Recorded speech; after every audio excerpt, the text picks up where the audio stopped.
Hello friends, welcome to Computerverse Academy. Unleash the Tech Brilliance. मैं MS सौड़ा आपके सामने हाजिर हूँ ऑपरेटर की नेक्स्ट क्लास लेकर। ये क्लास में हम अपने ऑपरेटर्स को कंप्लीट कर देंगे। पाइथन में जितने ऑपरेटर्स आ रहे हैं वो सारे हम कंप्लीट कर देंगे। ठीक है, हमने लास्ट क्लास में पढ़ा था पाइथन के comparison and logical operators. Next हम पढ़ने जा रहे हैं पाइथन के अंदर यूज आने वाले आइडेंटिटी ऑपरेटर्स। पाइथन के कौन से ऑपरेटर? Identity operators. आइडेंटिटी का मतलब होता है चेक करना, पहचान चेक करना कि you are the member of, sorry, you are the member of this या नॉट। यानी कि जैसे मैं कहूं रमेश इज रमेश, क्या रमेश रमेश है? यस और नो। तो ये भी आंसर तो आपको क्या देंगे, या तो ट्रू देंगे या क्या देंगे, फॉल्स देंगे, लॉजिकल एंड कंपैरिजन की तरह ही। इसमें आता है आइडेंटिटी ऑपरेटर में इज और इज नॉट, है ना, इज और इज नॉट चेक करने के लिए। ए इज बी, यदि ए जो है वो बी है तो आंसर मिलेगा ट्रू, और यदि नहीं है तो आंसर मिलेगा फॉल्स। इसी तरह से ए इज नॉट बी, नॉट की तरह काम करेगा उल्टा। ए इज नॉट बी, यदि ए जो है वो बी नहीं है तो आंसर क्या मिलेगा? ट्रू, नहीं तो क्या मिलेगा? फॉल्स। यदि ए और बी दोनों सेम है तो फॉल्स मिलेगा। अब सर कैसे पता चले कि दोनों सेम है या नहीं है? अल्फाबेट दिखने में तो अलग है लेकिन है तो क्या, दोनों ही वेरिएबल। एक वेरिएबल ए है, एक वेरिएबल बी है, तो मेमोरी की जो लोकेशंस होती है वो अलग अलग होती है ना। यदि ए और बी दोनों एक ही लोकेशन को पॉइंट करते हैं, इसका मतलब ए और बी दोनों एक ही बॉक्स के नाम है, तो A is B is correct answer. Check करना है कि यदि दोनों वेरिएबल्स एक ही मेमोरी लोकेशन को पॉइंट कर रहे हैं तो इज ऑपरेटर आइडेंटिटी में क्या आ जाएगा? ए और बी दोनों की आइडेंटिटी सेम आ जाएगी। यदि ए और बी दोनों एक ही मेमोरी एड्रेस को पॉइंट कर रहे हैं तो। ठीक है, एक एग्जांपल हम देखते हैं जिससे पता चल जाएगा। जैसे क्या लिखा है, ए इक्वल टू 1 2 3, एक लिस्ट बनी हुई है। फिर आपने क्या लिखा, b इक्वल टू ए, तो मेमोरी के अंदर एक स्पेस बना, उस स्पेस में 1 2 3 आ गया। इसमें कोई एक a वेरिएबल है जो डायरेक्टली इसको क्या कर रहा है, पॉइंट कर रहा है। अब आपने लिखा b इक्वल टू ए, तो एक और जगह बनी मेमोरी में जिसका नाम क्या हुआ, b हुआ। b क्या कर रहा है, अलग से कोई पॉइंट नहीं कर रहा, वो भी इसी लोकेशन को क्या कर रहा है, पॉइंट कर रहा है। मान लो इस लोकेशन का कोई एक एड्रेस था 167। ठीक है, अब जब मैं ए की आईडी को प्रिंट करूंगा तो भी 167 वाला एड्रेस ही आएगा, यदि मैं बी को प्रिंट करूंगा तो भी 160 का एड्रेस ही आएगा। इसका मतलब ए और बी दोनों की आइडेंटिटी क्या है, एक ही है। ठीक है, फिर मैंने क्या लिखा, सी इक्वल टू 1 2 3, लेकिन यहां पे मैंने अलग से असाइन किया उनको। मैंने क्या किया, अलग से असाइन किया है। तो अलग से असाइन करने पे क्या होगा, सी नाम की एक अलग जगह बन जाएगी और उसमें भी क्या स्टोर है, 1 2 3। जैसे मैंने लिखा प्रिंट एज बी, बिल्कुल ट्रू, क्योंकि ए और बी दोनों एक ही जगह है, उसका नाम क्या है, 167। फिर मैंने कहा एज सी, यहाँ पे फॉल्स आ रहा है। फॉल्स आने का रीजन ये है कि सी में अलग जगह मिल गई। सी को मान लो ये 165 मिल गया, तो दोनों की आईडी जो है अलग अलग है, इसका मतलब ए इज सी नहीं है। ए और सी दोनों अलग अलग लोकेशन है। ए इज नॉट सी, यहाँ आउटपुट क्या मिल रहा है, ट्रू, क्योंकि ए अलग है सी अलग है, और आपने कहा भी यही है स्टेटमेंट में। क्या ए जो है वो सी नहीं है? बिल्कुल नहीं है। समझ गए मेरी बात को, है ना। क्या होता है, ये जो आइडेंटिटी ऑपरेटर ये चेक करता है मेमोरी एड्रेसेस को, किसको, मेमोरी आईडी को। यदि दोनों आईडी सेम है तो आंसर ट्रू देगा, यदि दोनों आईडी अलग है तो आंसर फॉल्स देगा। इसको कोई मतलब नहीं दोनों में वैल्यू क्या है, वैल्यू का कंपैरिजन नहीं करता आइडेंटिटी ऑपरेटर, हमेशा आईडी का कंपैरिजन करता है ये। अब ए में भी 1 2 3 था, सी में भी 1 2 3 है, बट दोनों में वैल्यू सेम है, बट दोनों का मेमोरी लोकेशन क्या है, अलग अलग है। इसलिए आंसर भी आपको क्या बताएगा, आइडेंटिटी में मेंबर आइडेंटिटी फॉल्स ही बताएगा, ए जो है वो सी नहीं हो सकता। क्लियर। तो ये चेक करता है, आईडी के अकॉर्डिंग वर्क करता है। अब बात आती है सर आईडी कैसे चेक करें, तो आप प्रिंट स्टेटमेंट में डायरेक्ट लिख देना प्रिंट आईडी, फंक्शन को कॉल करना, ब्रैकेट में लिखना ए, तो ए की आईडी आ जाएगी। इसी तरह से प्रिंट आईडी, ब्रैकेट में लिखना बी, बी की आईडी आएगी, आईडी यदि सी लिखोगे सी की आईडी आएगी। तीनों की आईडी में से जिनकी आईडी सेम होगी वहां आंसर ट्रू, अलग होगी वहां आंसर फॉल्स। क्लियर। नेक्स्ट आते हैं मेंबरशिप ऑपरेटर्स।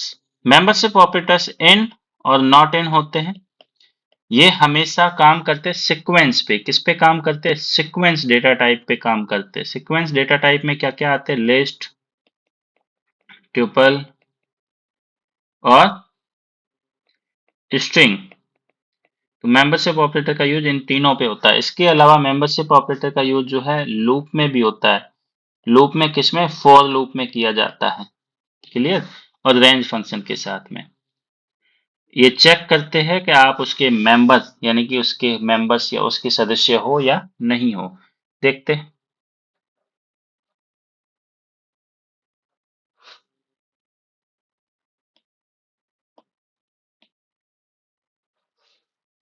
देखो इन, नॉट इन। जैसे यहाँ कलेक्शन दिया 2 3 5 9 7, मैंने लिखा इन 5 इन दिस लिस्ट, तो आंसर क्या मिलेगा? ट्रू, क्योंकि है। 8 not in this list, the answer क्या मिलेगा? ट्रू, क्योंकि 8 इसमें है ही नहीं। एग्जाम्पल भी देख लो। Python membership in operators, item क्या दिया? 42। माई लिस्ट में आपने क्या दिया? इतने सारे आइटम्स। आपने क्या लिखा? Item in my list. क्या ये जो आइटम यानी 42 है, क्या वो माई लिस्ट में है? यदि होगा तो आंसर क्या मिल रहा है? ट्रू मिल रहा है, क्योंकि हमने चेक किया पहले पे नहीं, दूसरे पे नहीं, तीसरे पे नहीं, ऐसे करके लास्ट इंडेक्स पे 42 पड़ा है। नॉट इन मेंबर देखो 42 और लिस्ट में आपने 1 2 3 4 5 6 दे दिया। आपने क्या लिखा? Item not in my list, तो इसमें कहीं पर भी 42 है? नहीं है। तो नहीं होने पे भी आंसर क्या मिला? ट्रू, क्योंकि आपने ऑपरेटर भी क्या लगाया? Not in. ठीक है। आप इसमें लिखते आइटम इन माई लिस्ट, तो आंसर आता क्या? फॉल्स। ओके। लिस्ट में, टपल में या स्ट्रिंग में कुछ भी कंटेंट सर्च करना है, मेंबर है या नहीं है वो चीज, तो उसके लिए मेंबरशिप ऑपरेटर का यूज किया जाता है। मोस्टली इसका यूज फॉर लूप के साथ सबसे ज्यादा होता है। नेक्स्ट आते हैं बिटवाइज ऑपरेटर। पाइथन के एक ऐसे ऑपरेटर्स जो काम करते हैं बिट लेवल पे। किस पे काम करते हैं? बिट लेवल पे। बिट लेवल का मतलब होता है मेमोरी की सबसे छोटी यूनिट कौन सी होती है? बिट होती है, जिसमें बाइनरी का या तो 0 आता है या 1 आता है। तो देख सकते हो इस इमेज के अंदर आपको 0 1 ही दिखाई देने वाले हैं। ठीक है। अब देखो इसमें ये काम कैसे करते हैं। तो बिटवाइज ऑपरेटर्स भी हमारे सामने कई सारे, जैसे ये वाला जो सिंबल है ये बिटवाइज और का है। ये सिंबल जो है वो बिटवाइज एंड का है। ये वाला सिंबल जो है वो बिटवाइज राइट शिफ्ट का है। ये वाला सिंबल बिटवाइज लेफ्ट शिफ्ट का है। ये वाला सिंबल बिटवाइज एक्सॉर का है। ये वाला सिंबल जो है वो बिटवाइज नॉट का है। सॉरी, ये एक्सॉर का सिंबल है। और ये जो है ये वाला टिल्ड ऑपरेटर, जिसे टिल्ड ऑपरेटर कहते हैं, ये आपके पास टिल्ड ऑपरेटर जो है ये नॉट का सिंबल है, इनवर्ट का। ठीक है। इनमें सिंबल्स का यूज होता है। क्लियर। इसमें पहले डेटा बाइनरी में कन्वर्ट होगा, फिर उसका आउटपुट जनरेट होगा। इधर क्लियर। जैसे मैंने लिखा 5 और 7, तो 5 की बाइनरी होती है 101, 7 की बाइनरी क्या होती है? 111। अब इन दोनों बाइनरी के बीच में और ऑपरेटर, तो और ऑपरेटर में 1 और 1 कितने होते हैं? 1 होते हैं। 0 और 1 कितने होते हैं? 1 होते हैं। 1 और 1 कितने होते हैं? 1 होते हैं। तो आपको आउटपुट में क्या आंसर मिलेगा? 7। यदि यहाँ पे 101 और 111 5 और 7 में से एंड ऑपरेटर लगा होता तो आंसर क्या मिलता? 111 010 111। इसका मतलब आंसर आता 5। इस तरह से काम करता है। अब सिस्टम अपने आप ही बाइनरी में कन्वर्ट करता है और आउटपुट प्रोवाइड करता है, आपको करने की नीड नहीं होती। बट एग्जाम के दौरान हमें ये सॉल्व करके देखना पड़ेगा कि आउटपुट परफेक्ट या सही आउटपुट कौन सा है। क्लियर। अब देखते हैं। देखो बिटवाइज ऑपरेटर ए में क्या ले लिया? 10, बी में क्या ले लिया? 4। आपने सबसे पहले लिखा ए एंड बी, तो 10 की बाइनरी 1010 होती है। 4 की बाइनरी होती है 100। आगे 0 लगा दो, देख लो आंसर क्या मिलेगा। क्या मिल रहा है? 0, क्योंकि यहाँ 0 0 0 0 और सारे 0 है। आउटपुट क्या आ गया? 0, तो आंसर आ गया 0। इसी तरह से बिटवाइज और का देखो, ए और बी। यदि और लगाता तो आंसर आता यहाँ पे क्या? 110। 110 का आंसर क्या होता? 14 आता है ना। 110 देख लो, 110 जो है वो बाइनरी 14 की है। 1 2 4 1 2 4 8 8 2 10 4 14, आंसर आता 14, तो 14 आ गया। फिर लिखा है आपने क्या, नॉट ए में क्या पड़ा है, 10 पड़ा है। यदि इसके आगे आप नॉट ऑपरेटर लगाते हो, टिल्ड ऑपरेटर, तो ये जो है 10 की जो भी बाइनरी है, 10 की बाइनरी क्या है, 1010। यदि इस बाइनरी के आगे टिल्ड ऑपरेटर लगा दिया जाए तो ये नेगेटिव वैल्यू में कन्वर्ट हो जाएगी। तो 10 की नेगेटिव वैल्यू क्या बनेगी, वो बनेगी -11। क्या बनेगी, -11। क्लियर। एक डिजिट अपर बनता बट नेगेटिव का, एक डिजिट अपर बनता बट नेगेटिव का। क्लियर। मतलब 10 में 1 प्लस करना है और जो भी आंसर आता है वो क्या बनेगा, नेगेटिव का। क्यों, क्योंकि इसमें आप काम करेगा, एमएसबी बिट काम करती है और कुछ नहीं ज्यादातर। ठीक है। किसी भी नंबर के ऊपर आप टिल्ड ऑपरेटर लगाओगे, उस नंबर का नेक्स्ट नंबर आएगा बट वो नेगेटिव आएगा। क्लियर। इसी तरह से इसमें लगा है एक्सऑर ऑपरेटर। एक्सऑर में क्या होता है, 1010 दे रखा है 10 की, और 4 की है 100। एक्सऑर में क्या होगा, दोनों डेटा सेम है तो आएगा 0, दोनों अलग अलग है तो आएगा 1। तो 0 और 0 सेम है तो आया 0, 1 और 0 अलग अलग है तो आंसर आया 1, 0 और 1 अलग है तो 1, 1 और 0 अलग है तो 1, तो आंसर क्या मिल रहा है, 14। क्लियर। अब आते हैं हम लोग किस पे, राइट शिफ्ट पे। राइट शिफ्ट क्या करता है, जो भी आपको वैल्यू दी हुई होती है उसका हाफ कर देता है। क्या कर देता है, हाफ, यानी कि आधा कर देगा। यदि आपने एक कदम राइट शिफ्ट किया है तो, दो किया है तो और आधे का आधा हो जाएगा। इस तरह से चलता रहता है। क्लियर। अब देखो 10 है तो आपने 10 की बाइनरी क्या, 1010, इसको किया जाता है राइट शिफ्ट में। तो राइट शिफ्ट करोगे तो आ जाएगा 010। राइट शिफ्ट एक कदम आगे सरकाओ तो वो आ जाएगा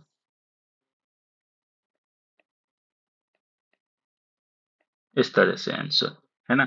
अब इसमें क्या किया जाता है, लेफ्ट जो आगे की बिट गई इसको काट दिया जाएगा, पीछे के जो बचे 101 इसको कन्वर्ट किया जाएगा, तो आंसर आता है 5। बी का कर रहे हो, 4 का हाफ होता है 2, तो आंसर आ गया 2। सीधा निकाल देना, हाफ करता है। और लेफ्ट शिफ्ट जो है वो हमेशा क्या करता है, डबल करता है वैल्यू को। यदि एक ही दी है तो, यदि दो लिखे हैं तो डबल का डबल कर देगा। तो देखो 10 का क्या हो गया 20, और 4 का क्या हो गया 8। ये थे बिट वाइज ऑपरेटर्स। नेक्स्ट है हमारे पास ऑपरेटर की पर्सिडेंसी। पर्सिडेंसी का मतलब होता है जैसे मैथ में होता है बोर्ड मास, जिसके अकॉर्डिंग आप सॉल्व करते हो कि पहले कौन सा ऑपरेटर सॉल्व होगा। किसी एक्सप्रेशंस में एक से ज्यादा ऑपरेटर आते हैं तो पहले कौन सॉल्व होगा और बाद में कौन सॉल्व होगा, ये तय करने के लिए पाइथन में भी ऑपरेटर्स की क्या होती है, पर्सिडेंसी, प्रायोरिटी होती है ना। जैसे यहाँ पे देखो एक्सप्रेशन दिया 10 + 20 × 30, तो यहाँ पे जो प्लस है इसकी पर्सिडेंसी लोअर है, और जो मल्टीप्लेक्शन है इसकी पर्सिडेंसी हायर है। तो पहले सॉल्व होगा 20 को 30 से मल्टीप्लाई करो, तो आंसर क्या आ गया, 20 × 30 कर लोगे तो आंसर आएगा 600। क्या आंसर आएगा, 600। क्लियर। अब क्या करोगे, एडिशन अप्लाई करोगे और 600 एडिशन करोगे तो आंसर मिलेगा 610। इस तरह से काम करती है पर्सिडेंसी, कि पहले कौन सा ऑपरेटर सॉल्व होगा। मैं इस वीडियो के लास्ट में आपको जो है वो पर्सिडेंसी की पूरी टेबल प्रोवाइड करवा दूंगा। उस टेबल को बड़े अच्छे से हमें लर्न करना है और उसकी प्रैक्टिस करनी है, ताकि ये चीज अच्छे से क्लियर हो जाए। क्लियर। पर्सिडेंसी के अलावा आती है एसोसिएटिविटी। एसोसिएटिविटी का मतलब होता है कोई ऑपरेटर कैसे सॉल्व होगा, लेफ्ट टू राइट होगा, राइट टू लेफ्ट होगा, या लेफ्ट टू राइट होगा, ये भी तय करना होता है। एसोसिएटिव भी हायर और लोअर होती है। ये तक कब तय होती है, सबसे पहले चेक होती है क्या, पर्सिडेंसी या प्रायोरिटी। यदि पर्सिडेंसी के अकॉर्डिंग सॉल्व हो जाए तो ठीक है, दोनों एक ही पर्सिडेंसी के आ जाए तो चेक होती एसोसिएटिविटी। एसोसिएटिविटी में क्या होता है, जो इसकी एसोसिएटिविटी ज्यादा है वो पहले सॉल्व होगा। जैसे देखो 100 / 10 मल्टीप्लाई बाई 10। अब इसमें मल्टीप्लाई और डिवाइड, ये दोनों ऐसे ऑपरेटर है जो दोनों की प्रायोरिटी तो क्या है, सेम है, बराबर हिस्सेदारी है। दोनों अपने अपने ओहदे पे बराबर के हिस्सेदार है। तो अब इसमें से एसोसिएटिविटी किसकी ज्यादा है? इन दोनों में सबसे पहले आता है सिंबल कौन सा? डिवाइड। तो सबसे पहले एसोसिएटिविटी हायर इसकी है, इसलिए 100 को इससे कर दिया तो 10 आ गया। फिर मल्टीप्लाई आया तो मल्टीप्लाई होके आंसर मिल गया आपको। ठीक है, क्यों? क्योंकि ये दोनों ही डिवाइड एंड मल्टीप्लाई दोनों ही सेम प्रेसिडेंसी है, बट दोनों की एसोसिएटिविटी क्या है? लेफ्ट टू राइट, लेफ्ट से राइट की तरफ सॉल्व होते हैं। तो लेफ्ट से जब इनको सॉल्व करना शुरू हुए तो सबसे पहले क्या मिला? डिवाइड मिला, तो डिवाइड हो गया। बाद में क्या मिला? मल्टीप्लाई, तो मल्टीप्लाई हो गया। यदि मल्टीप्लाई पहले होता तो मल्टीप्लाई पहले हो जाता। क्लियर? जो पहले मिला उसको सॉल्व कर देते हैं हम, क्योंकि ये एलटीआर पे काम करते हैं। Is that clear? Okay, then next आपके सामने मैंने टेबल एक शो की है। इस टेबल में प्रेसिडेंसी और एसोसिएटिविटी दोनों दे रखी है। इन दोनों को अच्छे से याद करना, ये सब में होता है, मैथ में भी है। पैरेंथेसिस सबसे पहले सॉल्व होंगे, पैरेंथेसिस के बाद कोई स्लाइसिंग वगैरह है किसी में तो वो सॉल्व होगी। उसके बाद अवैट एक्सप्रेशंस होता है, पाइथन के अंदर अवैट कीवर्ड से एक एक्सप्रेशंस होता है, वो सॉल्व होगा। और उसके बाद एक्सपोनेंट सॉल्व होता है, पावर वाला सिंबल। उसके बाद पॉजिटिव, नेगेटिव या बिटवाइज नॉट है तो वो सॉल्व हो जाएगा। फिर मल्टीप्लाई है, डिवाइड है, फ्लोर डिवीजन है, मॉड्यूलेशन, रिमाइंडर है, मैट्रिक्स है, तो वो सॉल्व होते हैं। उसके बाद एडिशन, सब्ट्रैक्शन, फिर शिफ्ट सॉल्व होते हैं, लेफ्ट एंड राइट। फिर बिटवाइज एंड, एक्सोर और सॉल्व होते हैं। उसके बाद में पीछे बचते हैं हमारे पास कंपैरिजन, मेंबरशिप और आइडेंटिटी ऑपरेटर सॉल्व होते हैं। फिर नेक्स्ट सॉल्व होते हैं लॉजिकल ऑपरेटर्स, नॉट, एंड, और फिर सॉल्व होता है इफ एल्स। फिर सॉल्व होता है लैम्ब्डा फंक्शंस, और लास्ट में सॉल्व होता है assignment operator. Is that clear? ये थी ऑपरेटर की प्रेसिडेंसी एंड एसोसिएटिविटी टेबल, सबसे ज्यादा इंपॉर्टेंट है। इसी के बेसिस पे क्वेश्चन सॉल्व हो सकते हैं। जो क्वेश्चन है यदि ये अच्छे से हमें लर्न है इसके कुछ ऑपरेटर्स, तो हम इजीली उस क्वेश्चन को टेक कर पुट कर सकते, या उसका राइट आंसर हम जो है वो निकाल सकते हैं। क्लियर? ये थे हमारे पाइथन में यूज आने वाले सारे के सारे ऑपरेटर्स। नेक्स्ट क्लास हम पढ़ेंगे पाइथन का जो कंट्रोल फ्लो स्टेटमेंट है उनके बारे में, जिसमें looping, if else and jumping statement आते हैं, है ना। पीडीएफ में नोट्स प्राप्त करने के लिए आप आल्सो हमारे टेलीग्राम चैनल पे विजिट करके उसको ज्वाइन कर सकते हैं।